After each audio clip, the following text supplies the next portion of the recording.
Pues siempre desde los 10 11 años me empezó a interesar el tema de los problemas emocionales y problemas mentales en general de las personas y qué les ocurría, qué los motivaba, qué los hacía sentir de tal o de determinada manera y empecé a leer sobre el tema. Para esa época mi hermana estaba estudiando psicología y pues prácticamente yo me enteraba de todo lo que ella estudiaba.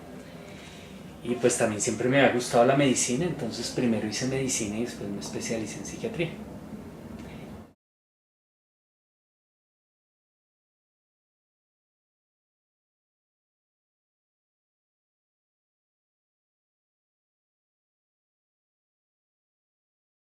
Casi, casi nunca. Es decir, solamente cuando el estado mental de la persona conlleva un riesgo para su integridad física o para la de quienes lo rodean. Es decir, si la persona no se está cuidando a sí misma, se está exponiendo a accidentes, ha dejado de comer, eh, o si tiene ideas o planes de suicidio o lo ha intentado, o si la persona pues es agresiva con quienes la rodean, también esas son las dos únicas indicaciones mientras se logra controlar esa parte. No importa que la persona siga creyendo cosas extrañas ni nada, desde que no sea agresivo, no hay razón para mantenerlo hospitalizado.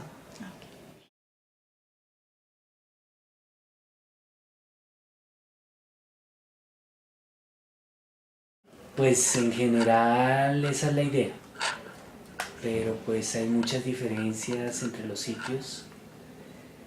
Mm, Procuro no tener que hospitalizar ningún paciente, a no ser que sea estrictamente necesario para evitar lo que les comentaba ahora, porque pues de todas formas no es agradable estar allá, para nadie. Pues hay unos mejores que otros, trato de recomendar un sitio como más adecuado, porque pues sobre ese tema pues hay una larga tradición de el modelo de manicomio, modelo de asilo, donde simplemente se dejaban tiradas las personas pues a que simplemente nadie las viera y no molestaran a nadie, pero pues no se les ofrecía ningún tratamiento específico. Y pues ese modelo en algunas partes quedan como remanentes de él y pues los dejan por ahí muy a su merced, y en medio de un estado de compromiso mental pues la persona acaba comportándose muy primitivamente y acaba deteriorándose mucho. Entonces lo mejor es que las personas estén la mayor parte del tiempo con su familia los ayuda a reintegrar y reanudar pronto su trabajo y todas sus actividades, no en un sitio de estos. Si acaso se requieren hospitalizaciones, deben ser breves, máximo 8.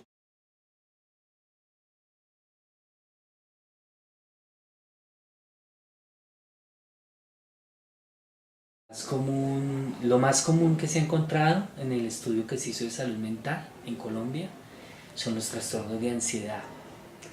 Casi una de cada 4 personas ha tenido un trastorno de ansiedad en el curso de su vida. Es decir, son sumamente frecuentes y se incluyen las fobias, las personas que se preocupan excesivamente por los problemas de muchas áreas, de muchas cosas, que va a pasar algo malo, que anticipan que van a ocurrir tragedias, catástrofes, cosas así. Eso es muy frecuente. Y también son cada vez más frecuentes los trastornos de pánico, es decir, ataques bruscos de una angustia muy fuerte, como si estuviera ocurriendo algo muy grave y la persona sale como a correr o tiene deseos de salir a correr o teme enloquecerse, o cree que se está infartando. Esos son muy frecuentes por las situaciones tan estresantes que estamos viviendo ahora en la sociedad, y como los medios de comunicación pues dan realce a todas esas cosas. Después ya siguen los trastornos depresivos, que también son muy frecuentes. Alrededor del el 15% de las personas va a tener depresión o ya la ha tenido en el curso de su vida. Y bueno, pero esas pues son manejables. O sea, una persona que tiene un trastorno de ansiedad, un trastorno de depresión, no pierde el contacto con la realidad. Entonces, pues eso también lo maneja el psiquiatra. Es decir, la gente cree que el psiquiatra solo maneja personas con estados de lo que llamaban locura, y no, resulta que personas con depresión, con ansiedad, con otros problemas, también los manejamos los psiquiatras.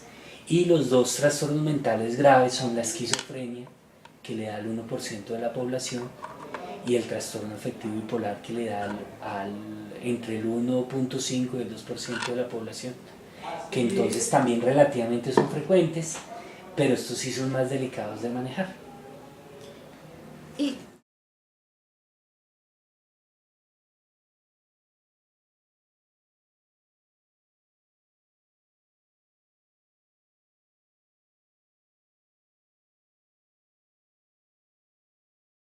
Pues depende de lo que haya hecho, depende cuál sea el cuadro clínico de él, y es decir, o sea, si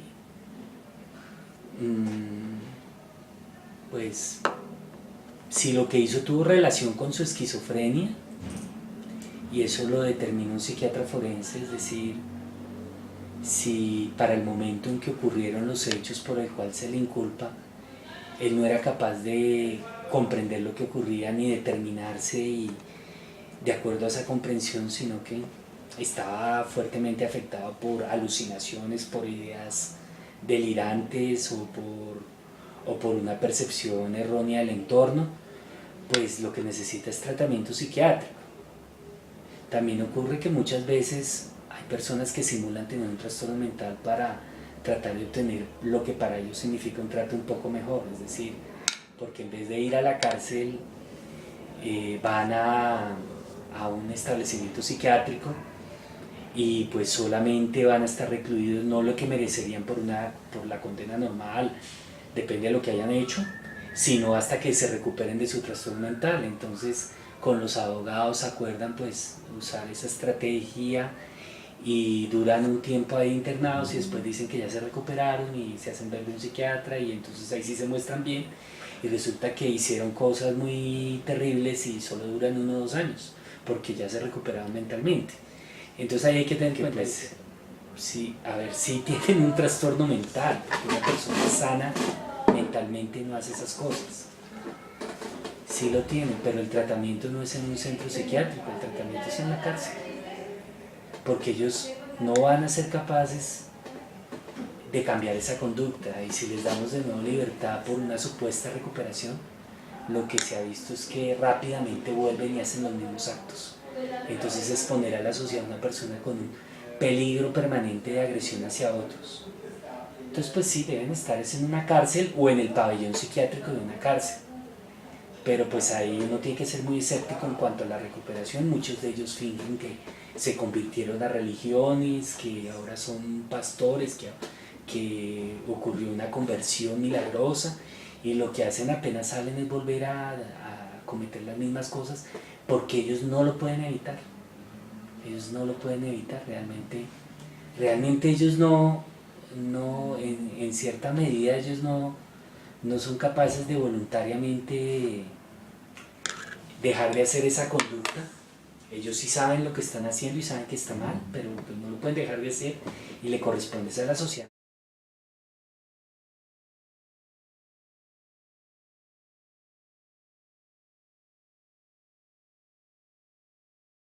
Pues obviamente dependiendo de lo que tengan, ¿no? Como les decía, hay unos que tienen depresión y ansiedad simplemente, pues que simplemente tampoco, porque a veces hay casos graves de depresión y ansiedad, personas que quedan muy limitadas por eso, es decir, personas incluso con una fobia que dejan de salir a la calle o dejan de comer, o cosas que se acaban complicando. Pero en general lo que la persona tiene es que recuperar prontamente su nivel de actividad,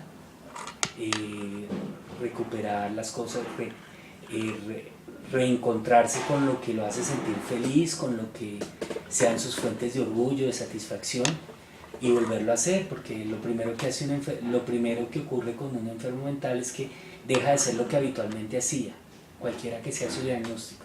Toca que lo vuelva a hacer y en esa medida estar ocupado en algo productivo, en algo que lo haga sentir bien consigo mismo, pues le va a ayudar en su recuperación.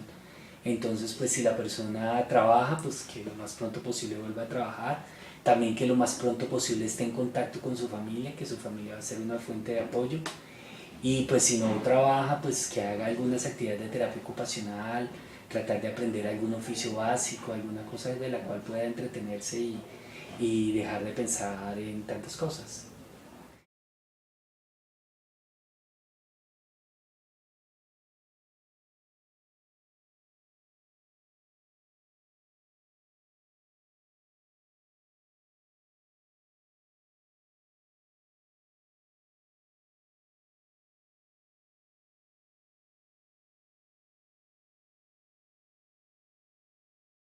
Y la mayor parte del tiempo deberían estar con sus familias y con sus comunidades, idealmente trabajando.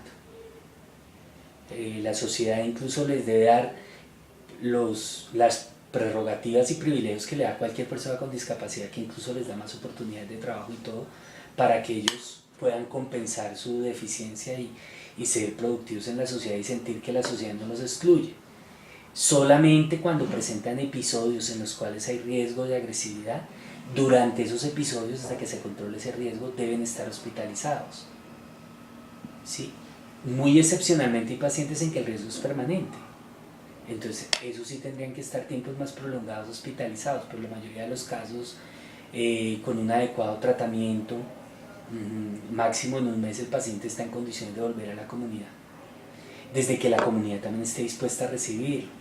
Hay países donde esto está muy desarrollado porque se implementó lo que se llamó la reforma psiquiátrica, en la cual se cerraron una gran cantidad de asilos o de manicomios en Europa y en Estados Unidos.